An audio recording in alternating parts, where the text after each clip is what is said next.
Good evening, everyone. This is John Stoutinger with Co-Anglers Corner. Rob will be with us in a few minutes. He's having some technical difficulties. I just want to talk to you. One of the guys I watched on social media for a little while is Dalton Hanger. He's a big fish hunter down in Florida. And I wanted to get him on so that we could talk a little bit about how he approaches going after big fish and some of the techniques he uses.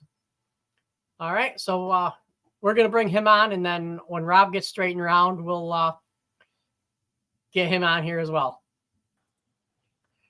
Good evening, sir. How are you? Good. How are you? I'm doing well, thank you. Dalton, if you don't mind, talk a little bit about what you're fishing and stuff like that, and we'll get going. All right. Yeah. So I live down here in South Central Florida, and I've been fishing since was learning to walk and talk. And when I was in high school, my school didn't have a fishing team, or at least it wasn't like worth anything. So I started fishing tournaments when I was 16. My dad had a John boat with a homemade mud motor on the back, and I used a cooler as a live well. And I just started fishing club tournaments around my house against all the adults and everything. And first tournament I ever fished, I ended up getting second in it, and ever since then I was hooked. Um, I just I just love fishing, and I like competing because it's a great way to learn, and it forces you to learn. If you want to compete year round, you can't just do the same thing every time you go out. So Right. I Nice. just I head out. I fish as much as I can, as much as my wife lets me. Really, um, that's, All right. So you said you're in South Central Florida. yep. That's definitely where some of the big ones live. What are a couple of your favorite techniques to get the bigger fish? So down here in Florida, if I can catch a fish flipping or frogging every day of the week, that's what I'm gonna go try and do. Um, it's just the flipping is one of the best ways to compete down here with the grass that we have. It's really the only way to be efficient. Um, you go knock them on the head, and they're either gonna get out of the way or they're gonna eat it. Um, I've been venturing into some of the bigger baits in the last year. I had a Okay. guy, I had a buddy give me a glide bait about a year ago, and it was a cheaper one, and decided to give it a try. And within the first hour of ever throwing a glide bait, I caught a 7 pounder. So it got me hooked quick, and has cost me a lot of money in trying different baits, trying Yeah. to figure out how to put a glide bait in my arsenal. Um, and I got a bunch of money sitting in my boat that ain't even been out of the box yet because I'm just working through them. They are Nice. they are some big fish baits for sure. I down here. I mean, down here I've caught way more 2 pounders than anything else on them. Um, I mean, if I've been at the ramp tying a glide bait up, and the person next to me will look over and go, "That's a big old bait." I'm like, "Have you ever seen the size of a shiner? They're not really that big. They're just everything else we throw is that much smaller." Yeah. I mean, an 8 inch shiner down here is what you want to go fishing with. That's so. I mean, why would I want to throw a 3 inch worm? But Exactly. but yeah, it's Rick Amato says, "Hey guys," How's it going, Rick? and our buddy Tard Outdoors says, "Good evening, fellas." And Eric F says Dalton's a great guest to have on the podcast. I couldn't agree more with that one. You know, Absolutely. We I we spoke appreciate a y'all little having me bit. on. Yeah, we spoke a little bit earlier, off camera and stuff like that. Mhm. And one of the reasons why I wanted to have you on is because the glide bait, or Yep. people call them big swim baits, glide baits. They can get up to $1,000, $1,500, $2,000 a piece. You know, what what are some of the ways that you like to use a glide bait, or is there any special way you throw them, or? Yeah. So this may make some people mad. Glide baits are the only technique that I use exclusively with live scope. Um, I haven't, when I tackle a new technique like glide bait, I try to think how I can implement it in a tournament, how I can put it in my rotation of baits on the front deck, and have it work for me in a tournament.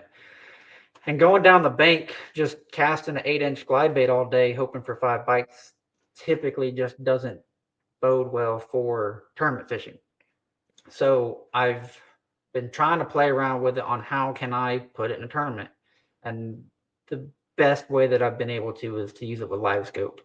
Um, it's worked best for me, mostly when the days are tough, because when someone brings up a glide bait, they typically talk about the drawing power of a glide bait, and that's 100% true. A fish will come ways away to just look at it. They may not even want to eat it; they just want to nose up to it and look at it. And when I've been out there on days where I can't get them to bite anything, and I'll throw a glide bait out there, and if I can get a couple fish to come up to it and nose and look at it, I can use that to my advantage to where I can get those several fish to compete against each other. And then that competition gets them fired up and willing to commit to a bait.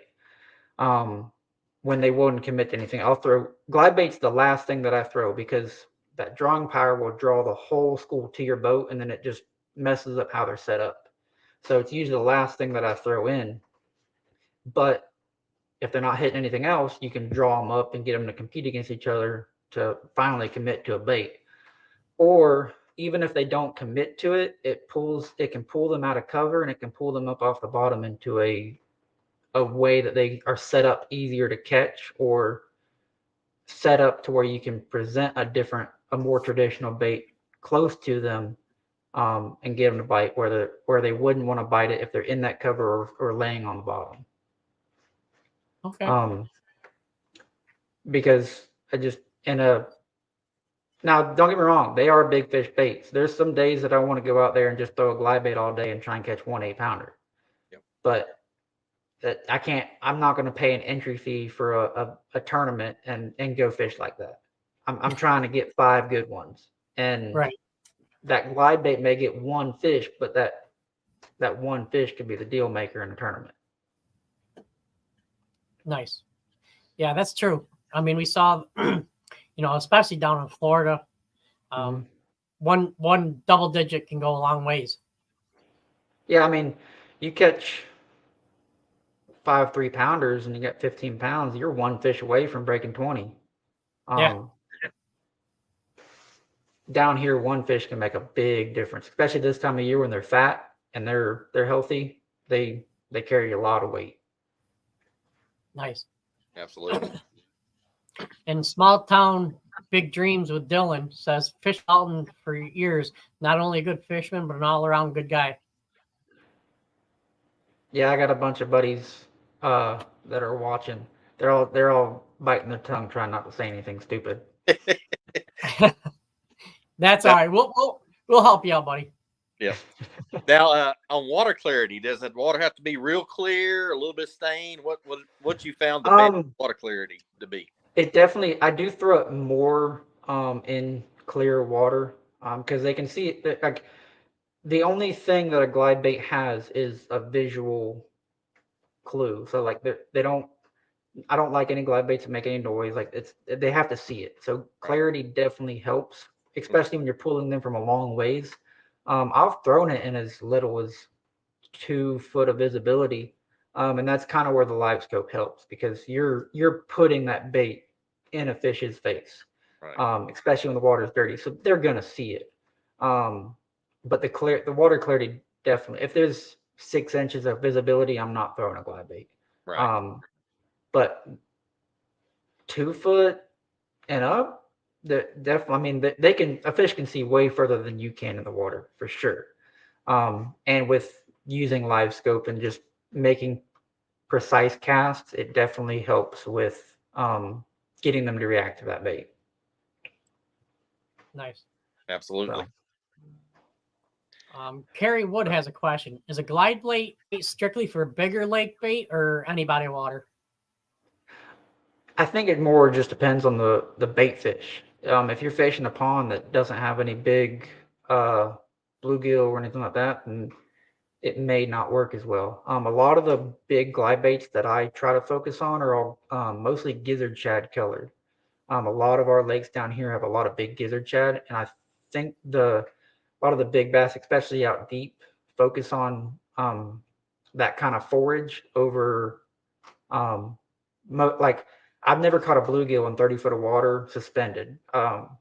I'll see them out there, but they're mostly down deep. So when I'm fishing a suspended bait, I'm trying to mimic either some kind of big gizzard shad or even like when I throw if you throw a smaller one, just the regular shad. Okay. Or a crappie, or we call them specks, but a speck.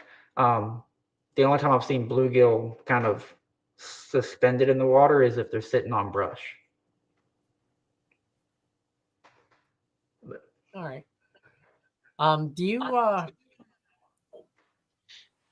so what you're saying is, you try to match the size of the bait to the size of the forage pretty much? Yeah, I mean down here we'll have gizzard shad. I've caught them in cast nets like a foot long. So our gizzard shads get huge, Dang. which is where the 8-9 inch glide baits do well because that's the average size of some of our shad down here. And then some of the like out on Kissimmee, when the water gets because our water does get clear when we have enough grass.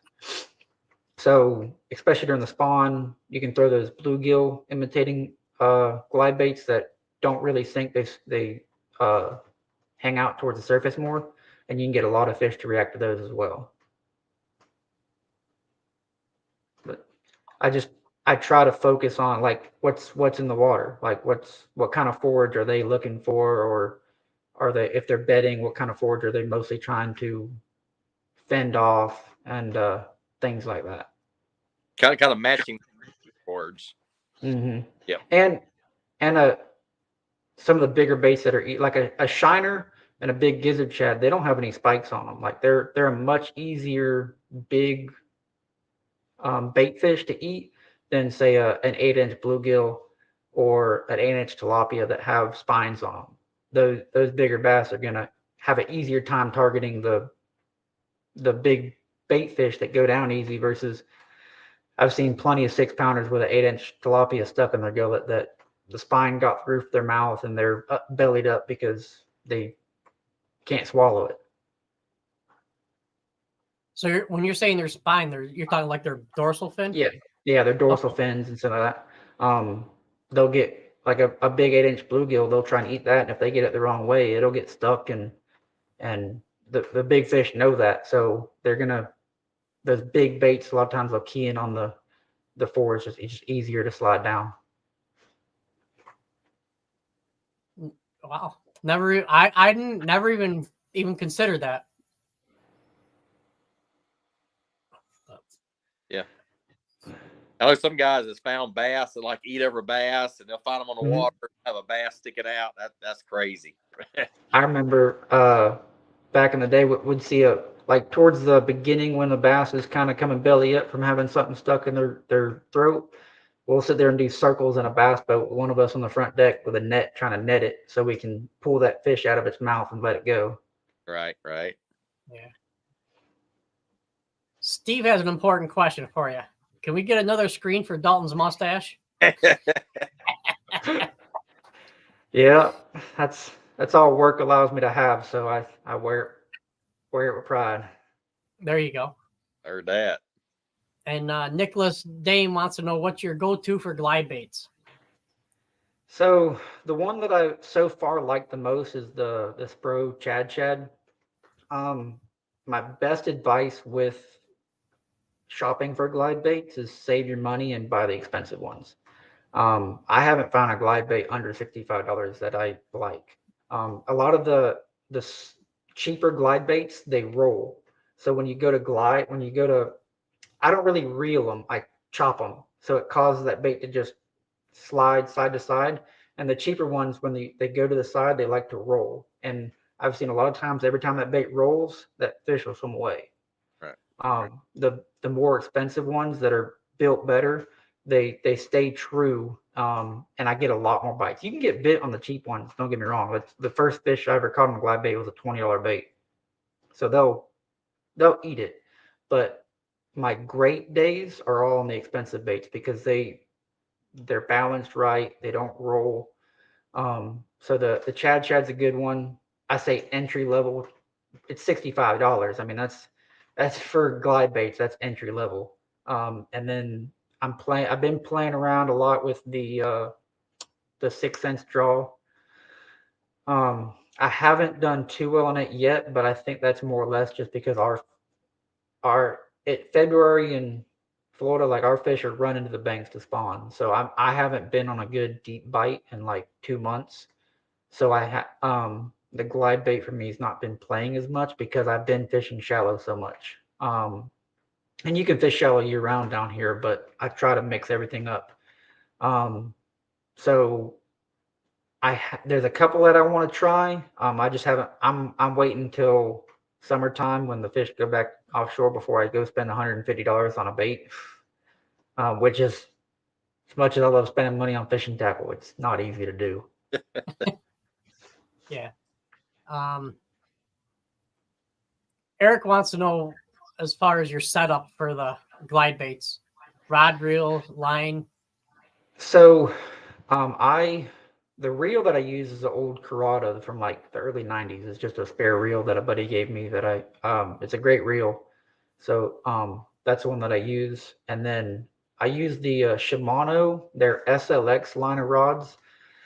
They make a rod specifically for throwing big glide baits, and it's only $110 rod. So like Cool. I'm throwing baits that cost as much as the rod that I'm using. And it's been a great rod. As far as an entry level swim bait rod goes, it's balanced good. It handles the heavy 4, 5, 6 ounce baits really well. And I didn't have to spend an arm and leg on it because from the research that I did, that one Dobbins makes a really good glide bait rod that I've heard of. That's around the same price point. And other than that, the only good glide bait rods they make are way out of my price range. So they don't make like a good $200-300 rod from what I've been able to find. So that SLX has been a great rod because it's in that cheaper price point and it's served me well. And then the line that I throw, it's 25-pound fluoro. I throw high seas. It's expensive. A $200 spool is $60. It's expensive. But when I'm chunking around an $85 glide bait, I'm going to be furious if I go to cast and snap it off. So I throw heavy line. Yeah. Because the last thing I want to do is lose the $85 bait and go home madder than hell. So I throw like that 25-pound ICs. You can go punch a mat with it with a 2 ounce weight and have no issues. Like it's legit. I only put that line on a couple certain rods. It's my favorite line, but like I mean, it's $60 a spool. Like I'm not gonna spool up every rod with that line. But anything that I'm throwing an expensive bait or I need really good abrasion resistance or anything like that, that's the line that I choose. Cool. Now, when you're throwing a glide, do you see a lot of followers? Like you'll have one fish and it'll be like 5 or 6 kind of following it around? Oh yeah. I've had it where when like the schoolie size bass, like 12 to 14 inch, will school up on like some of the brush piles that I have. There'll be 20, 30 fish on one spot. And I've casted that out and had them not commit to it and pulled every single one of those fish to my boat. Wow.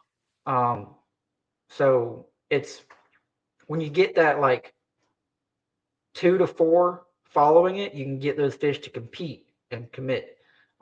Sometimes I think the smaller fish, they're following it just to school with it because they're the same size. Right. But I mean, almost if you see a school of fish, almost every single time you cast in there, you can get one to follow it. It's just whether or not you can get them to commit to it or not. Destiny Nicole says, Jackson and I are proud of you. That's my wife. Okay. Gotcha. Okay. Rick Amato says, I've been seeing guys here on the Harris chain and the Pan Lake bringing in bass 15 to 20 foot snakes sucked in. Mm-hmm. Oh yeah, during the summer when it's hot, we'll throw 12+ inch ribbon tail worms and they'll suck it down no problem. Oh yeah. Yeah, they do that a lot on TVA lakes here in Tennessee too. And Nicholas wants to know what your cadence is when fishing a glide bait. So typically I chop the bait. I rarely just cast it out and slow reel where that glide bait kind of just goes side to side swimming action. I like to. It's almost like a jerk reel at the same time that causes that bait to just kick side to side. And then as far as the speed, I just watch the fish on live scope. I see how it reacts.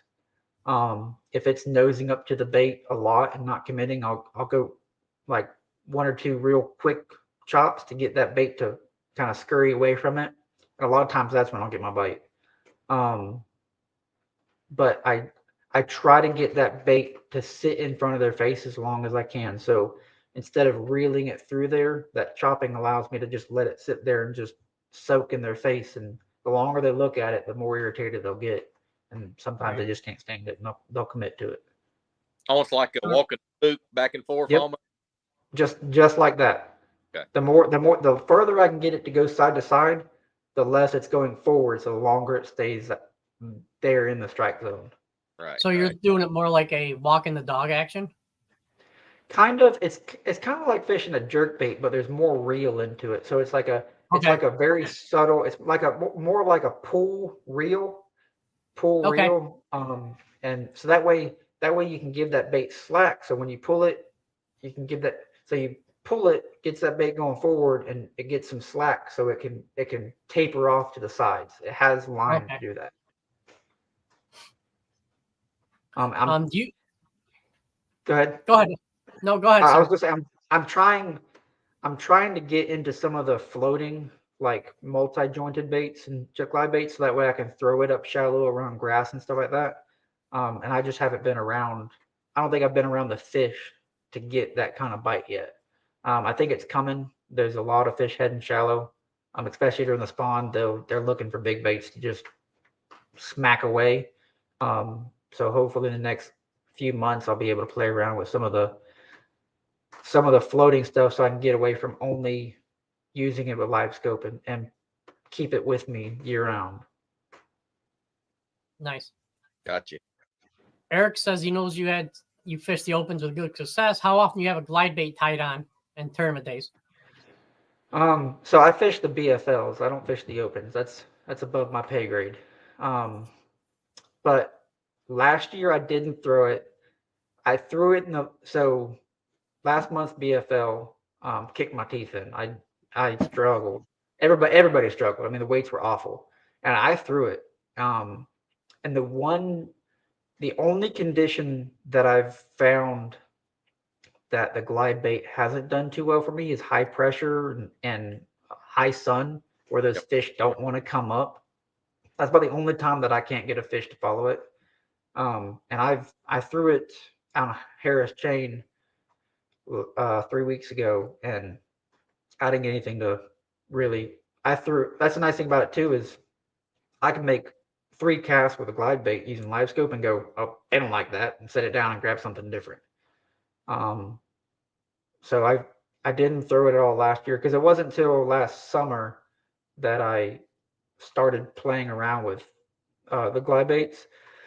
So our BFLs are January through April. So it's just our fish are shallow that time of the year. I mean, our fish are shallow year round. It's Florida, but and when I say when I say I'm out deep, I'm in like 12 foot of water. You guys are in like 50. Yeah. So I'm like, I'm fishing offshore. Yeah, I'm fishing offshore, and I'm like 8 feet of water. So, but Our docks are in that deep of water. yeah, our it depends on the lake. But Yeah, I don't. yeah. I mean, we got like Lake Toho. I mean, the deepest spot, Lake Toho is massive. The deepest spot's 10 foot. Yeah, that's where all the crappie guys are. I fished the Bass Open there a few years ago, and they got that one deep hole. They said 10 foot, and all the crappie guys are like circled on it. It's kind of funny. We got our next BFL Saturday on Toho. So cool. Yeah, we were talking before the show, before we went live, and the one thing that really shocked me about Florida was you only have 4 or 5 places that you can have a BFL because of the size of the tournaments. the lakes, yeah. Yeah. We have. I've only been there once. We have the St. Johns River, and then other than that, the 3 main bodies of water that we fish is Harris Chain, Kissimmee Chain, and Okeechobee. That's all we have as far as ramps that can accommodate the size of the tournaments and just amount of water that we have. Because we have a lot of lakes, but those are the only bodies of water that are big enough to handle a 225 boat tournament. Otherwise, we'd just get in line and do merry-go-rounds around the bank and see what happens. Yep. Which it gets like that down here, even with like Okeechobee, I think it's 480,000 acres, and you'll still be bumper to bumper. Wow. Carly Pravat says, "Good evening, guys." Carly's a high school angler. Mm-hmm. Yep. Now I wish I was able. Yeah, I wish I was able to do more high school back in the day, but it just wasn't an opportunity at my school, so I just started fishing club tournaments. I wish they had it back in my day. Oh yeah, I'd have paid attention in school more. I might have went. I'd probably went. Yeah. Yeah. I don't know. I'd still rather skip school to go fishing without anybody else. Yeah. Yeah. Nicholas wants to know what's your opinion on the James River or St. Johns River. I'm sorry. Tidal fish, I thought I grew up doing a good amount of saltwater fishing. So I thought I could like transition the tidal fishing there to a freshwater tidal fishery, and it didn't work. So I could see it being a really fun place. I fished the super tournament there. I pre-fished 3 days and caught 1 fish. So I was not looking forward to the tournament. And then come tournament day, I was like, I had 1 shell bar that I was like on an outgoing tide. There was fish schooling on it. And I looked at the tides. The tides were like perfect to go fish there in the morning. I get there and it's slick calm. And I'm like, obviously I didn't understand what that tide chart said then. Yep. So I just went fishing randomly and picked up a stretch of lily pads and picked up a flipping stick and just put my head down and went and had a lot of fun. Florida fish move a lot. Like just because you're on them doesn't mean you're on them. They'll move from hour to hour, let alone day to day.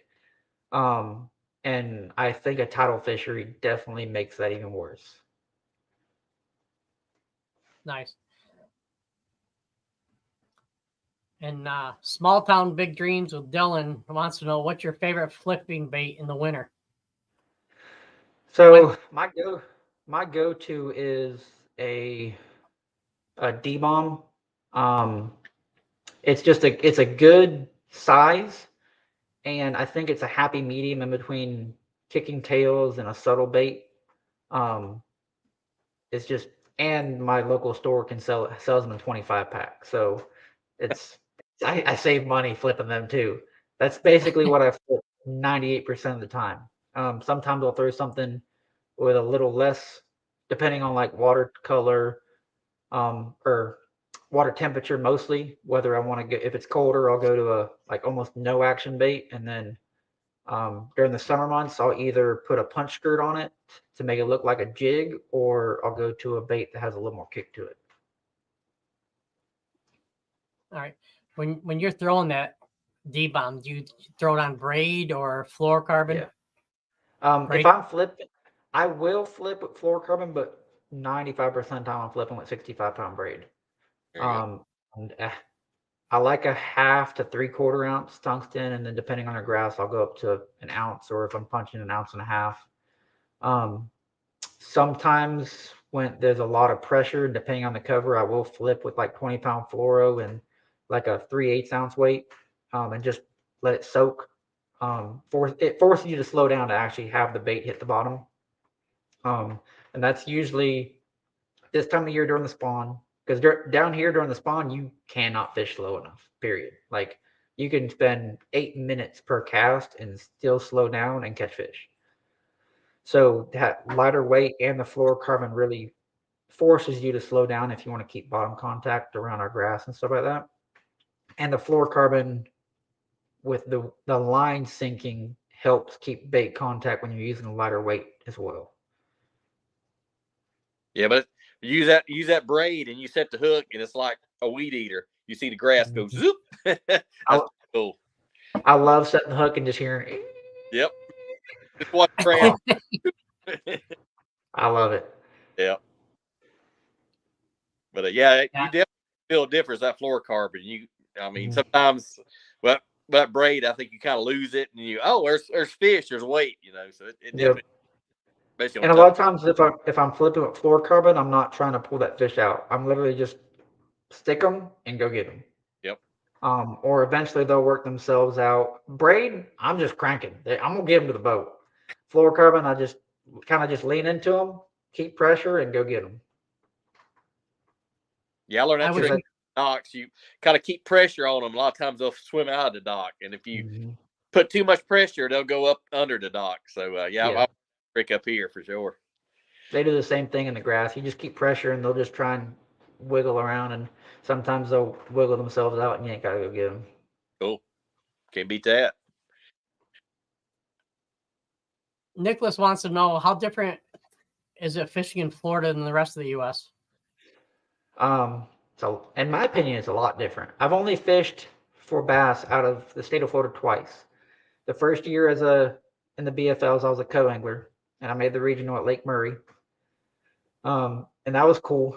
I didn't get fishing out of the back of the boat and only fishing 2 days. I didn't get the full experience, I don't think. But last year, I made the regional at Eufaula as a boater, and it's a lot different. Like, Eufaula is not even that far north across the Florida line, but those fish they're not the same species, I promise. They're different. We had a big front come through, and I thought I knew what those fish were going to do, and they didn't act like a Florida fish one bit. Yeah, I fished Eufaula last fall at the regional, and I was amazed how much grass is gone. You have to go like way back in the creeks and the rivers to find grass. Yeah, the first day of practice, I pulled up and there was another competitor there, and he's like, and I said something, or we were talking before we launched the boat, and he's like, yeah, this place used to look like Gunnersville, and they sprayed it all, and there's not a piece of hydrilla left. And I was like, well, dang, all the research that I did before I got up here, I thought I could just fish hydrilla and be good, and that didn't happen. Oh. I looked, nope. I almost died the first 30 minutes of fishing Eufaula, because I didn't know about, I didn't think it was some giant stump field everywhere. Well, I'm coming out of the channel, and there's a guy sitting in the center of the channel. I'm like, all right, he's fishing a ledge or whatever. I'm gonna be courteous. I'm gonna go out of the channel, go around him, and work myself back in. And I'm doing 35. I look to my left and right, and there's just stumps sticking up everywhere. I'm like, I'm about to die. So I come off a plane, and as soon as I come off a plane and get to idle, my lower unit thumps a log. Didn't break anything. I was going slow. It didn't hurt anything. Well, from that point forward, I didn't care where you were, what you were doing. I ain't leaving that channel. Yep. Which down here, we do the same thing. If you're in a channel, if I'm in a channel, I expect someone to treat a channel like it is one. Drive by me, do your thing. But I didn't think anything of it because there's nobody else around. I'm like, I can give him some space. And I was like, nope, not anymore. I don't, you ain't getting no space from me. I'm not destroying my boat to try and be nice. Oh yeah. We I don't think I caught a fish less than 12 foot. I was surprised. My boater second day fished all deep, and I got lucky. I was drop shotting, which I didn't think I was going to drop shot there, and ended up drop shotting and caught a couple of decent ones. And it's funny. I think I finished 77th. I caught all shorts day one, and on the way home, I got to about Atlanta. Buddy calls me, he says, "Hey, congrats!" I was like, "For what, Chevy?" He said, "No, you won the side pod." I was on the side pod. Nice. Won it. So that was a good surprise. But yeah, it fished a lot different. I thought we found a lot of like creek channels going to the main channel and there's brush piles. That was probably our best spots there. I fished some of that. I spent probably 50-50 fishing offshore and fishing shallow, and all the fish that I were catching were shallow. Yeah. And because I didn't know the area, it was taking me an hour to get in. All my fish were in the back of creeks. Yep. It was taking me forever to go from inside the mouth of the creek to the back because I didn't know where any of these logs were. I didn't like the creek channels were like about this wide. So I was idling everything, and I'm like, this is just not an efficient way to fish a tournament. Like I can go in the back of any of these creeks and catch a fish, but I've only got enough time in the day to hit 2. So I'm way into. So I ended up running way up the lake to go the only grass that I could find that was in the water because the water was so low. And I caught all my fish punching mats. I was punching mats in 20 foot of water and catching them. Dang. And the day before the tournament, I shook off like 15, 20 fish in like 4 hours under this mat. The only fish I set the hook on was a 5-pounder. I was like, this will be fun. Oh yeah. That front came through. And I was like, down here we get a big front, any kind of cold. If the water temperature drops 3 degrees here, it's a big difference. Yep. They didn't care. Them fish did not care. They didn't lay up in the mats at all like I thought they would, like they do down here. Right. And I only caught 3 fish day 1, and I caught my limit day 2. I got 5 bites the first day. I lost 2 of them. And I was like less than half a pound from cashing a check. And that was my 2 fish that I lost. Yep. But it was fun. We got an Airbnb on the lake, spent a whole week up there fishing. I could care less how I do on a regional for them. I mean, yes and no. Like obviously the only place I care about is first. Yep. Other than that, I'm just gonna have fun. I get to spend a week in a place I've never been, wouldn't go if it wasn't for a tournament, and just enjoy fishing for 5 days straight. Yeah, and you get 2 days on the water no matter what, so that's pretty cool. Yeah. Yeah, downtown Eufaula is pretty good. I found a couple of good restaurants, but I know it's no town. You got a Confederate statue like in the middle of the road. You got to like drive around. That's pretty cool. Got a bunch of roundabouts. Yeah, it's pretty cool. Oh, Rob, goes to a regional and worry about the restaurant.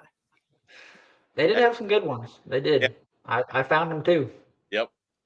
Of course, my wife's a baker, so I'm going to get the question out of the way that I try to ask everybody on her behalf. What's your favorite homemade cookie? It's hard to beat chocolate. As far as homemade, just chocolate chip. Yep.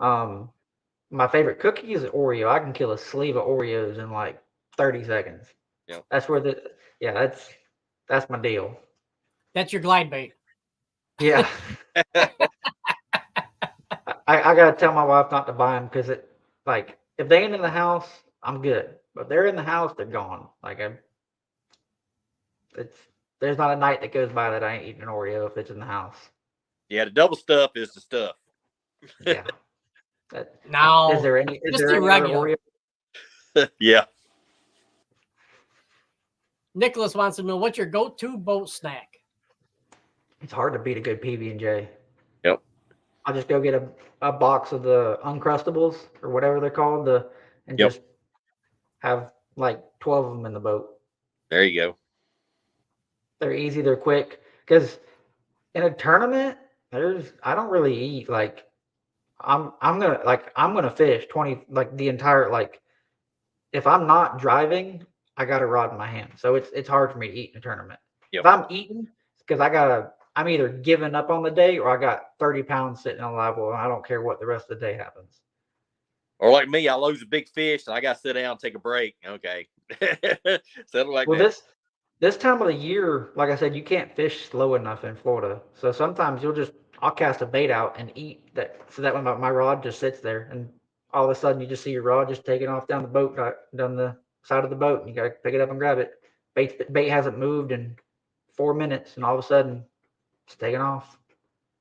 Yeah, same way at Dale Hollow. I accidentally found this at Dale Hollow, dead sticking a jig.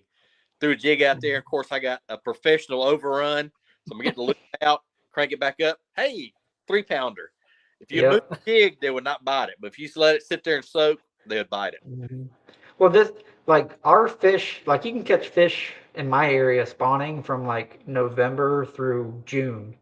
So you basically are fishing like you're sight fishing a fish on a bed. Yeah. Just flip it in there and just wait. If it looks like there's a bed there, there's probably a bed there. And you just see if one's sitting there. Caitlin Holmes says, I have no idea what you're talking about in regards to the fishing stuff, but I love Oreos too. Yeah. That's another friend. Yeah. Cool. With me, I bring pretty much a whole smorgasbord. You know, I'll bring a couple PBJs, a dozen homemade cookies that are about that big around, about a face size. I'll bring pepperoni and pickles and hard-boiled eggs. My co-angler's always got room in my cooler because I don't bring any of it. I bring some drinks and like a few granola bars and some PB&Js, and I probably don't eat any of them until it's time to go. Till I'm sitting at weigh-in, waiting for a weigh bag. Yep. Yeah, I used to be the guy that wouldn't eat until I had a limit. I got a buddy that he won't eat until he catches a fish. Yeah. So he's like he'll just starve. He catches a fish. He's like, finally, I can take a break and go eat something. All right, what's the go-to Florida bait? See, around me, that question is hard because I have so many different styles of lakes around me. Like if you want to talk about traditional Florida, you're fishing shallow and fishing grass, just a Texas rig worm. I mean, you 365 day or night, they're gonna bite it. It's one of the baits that you can fish through the cover efficiently because there's so many baits you can throw in the grass around us that's just not efficient. It's either not working how it's supposed to because it's gummed up, or it doesn't even get down. Like you can throw a rattle trap and a chatterbait and all that stuff, and it works. But there's some scenarios where you're going to spend more time yanking your arm off trying to get it through the grass than that bait's actually going to be doing its thing. So I mean, as far as consistency, there's nothing's going to beat a Texas rig Senko or something like that, or a swimming worm. Some kind of Texas rig worm, 6 inches to 25 foot deep, 365 is going to catch fish. There's a reason you go fish these club tournaments and the two retired guys that have a seat that just sit there and just do this all day with a Texas rig worm beat my ass every single time. So I mean, if you had one rod, that's it. And that black Cinco with the little blue tail on the end, that thing is money. Mm-hmm. That found that out. Yep, I got one of our local bait shops sells them by the 100-pack. Wow. Yeah, That's yeah. next. So I have plenty of them in my boat. Promise. All right, so here's a personal question for you. Any recommendations on growing a 10 out of 10 stash? Time. It took my wife like several years to even like my mustache, but I'm baby faced and I need some kind of facial hair, and that's all my work allows me to have. And for like the first 6 months to a year, the center part wouldn't grow. So I just had 2 mustaches. So you just got to give it time, and eventually it's gonna fill in. That's awesome. Yeah. I can't grow anything, so I tried. I probably should try like a Rogaine or something, you know.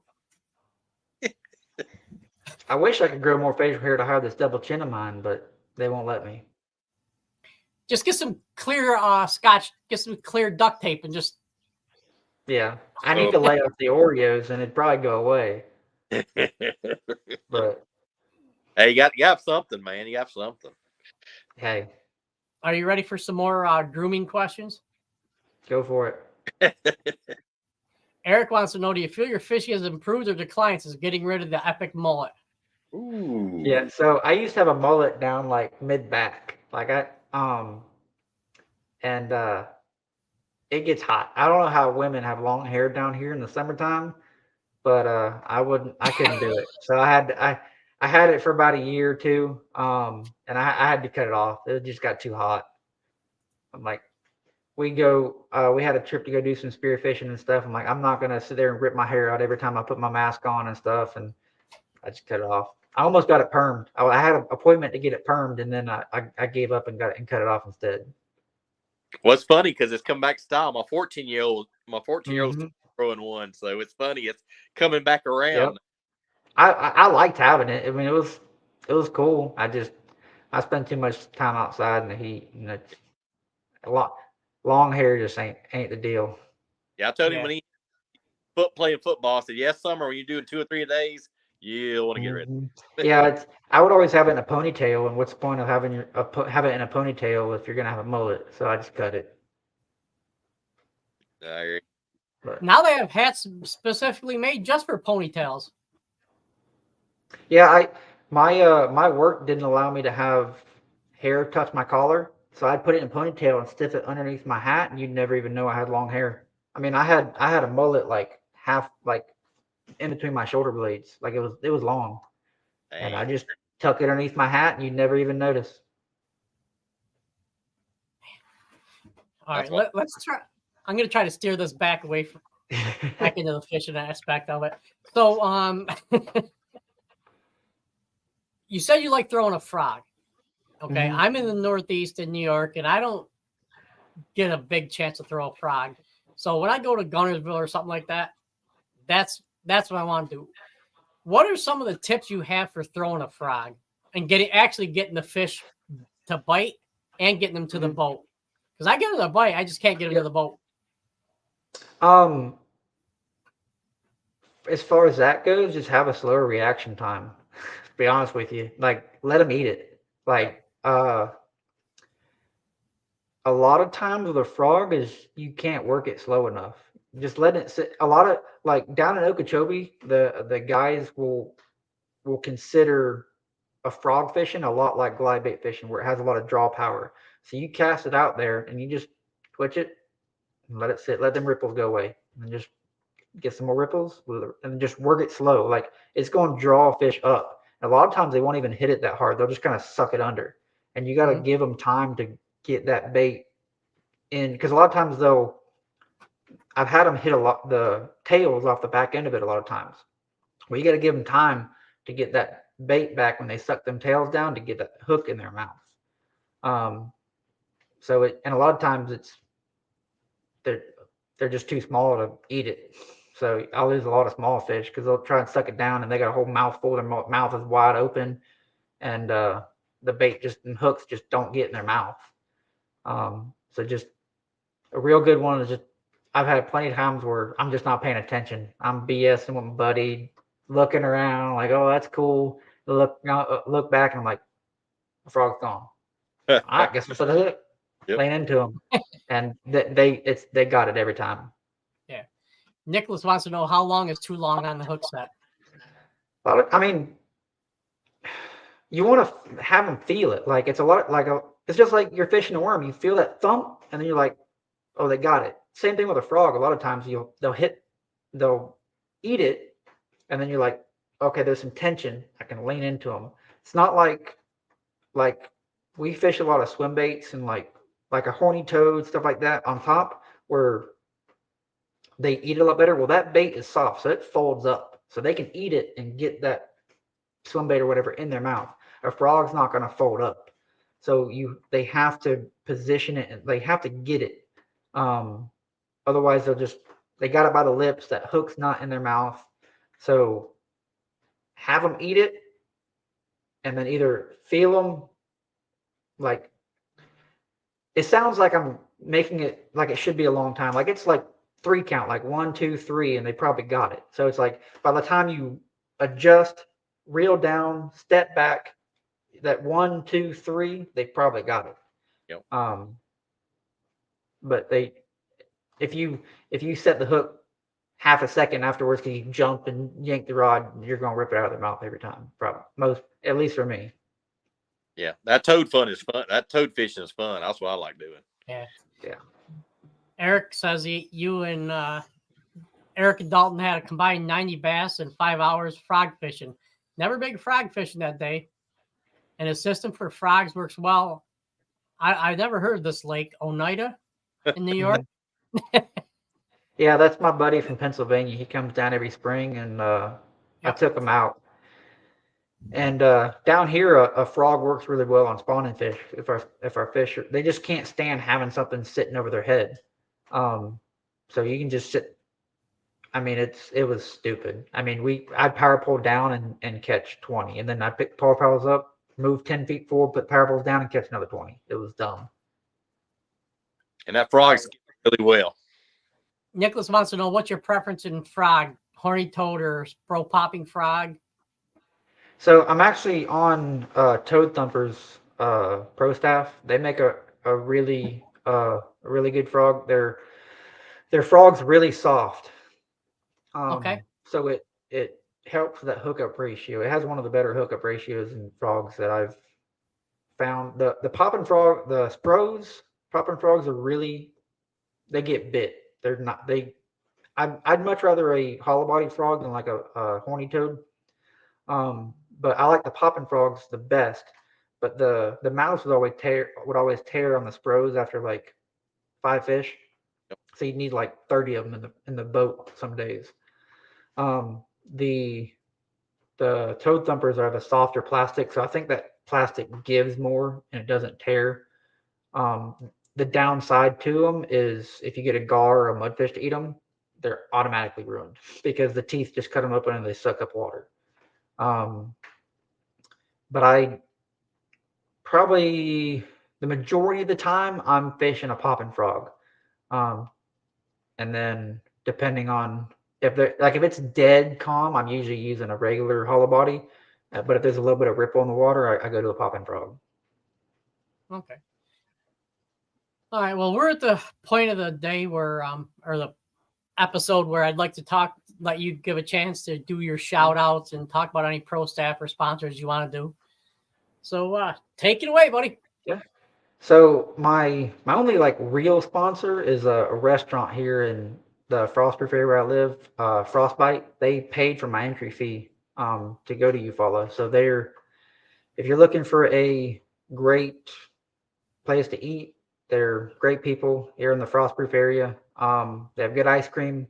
I mean, there's only like 6 days out of the year down here in Florida that it's too cold to eat ice cream. So as long as you're not here those 6 days, it's a great place to go. And then I'm on Toad Thumper's pro staff and Woo Tungsten's pro staff. Other than that, I buy whatever I want. Yeah. So now I'm in New York. So your cold weather is not cold enough not to have ice cream. I don't know. It's like 50 degrees outside right now, and I don't want to go outside. I don't do well in the cold. That's not. Hey, it got up to 30, 34 today. Ooh, heat wave. I haven't seen 34 in a year or two. Yeah. Y'all got to remember, like, I've never even seen water temperatures below like 54. Dang. Yeah, I've never seen it. I have been fishing in the summer where my graph says the water temperature was 100 degrees. Yep. And I still caught like 23 pounds bunch of mats in 6 inches of water. Like if our water temperatures get below 60 degrees, our fish aren't happy. And the whole month of January, our water temperature was in like the mid to upper 50s. And it was tough the month of January for me and a lot of people around here was tough. They just that cold water. They don't like it. Boy. Slowed them down. Slowed me down. I couldn't do nothing. I was freezing too much. I had the BFLs I had.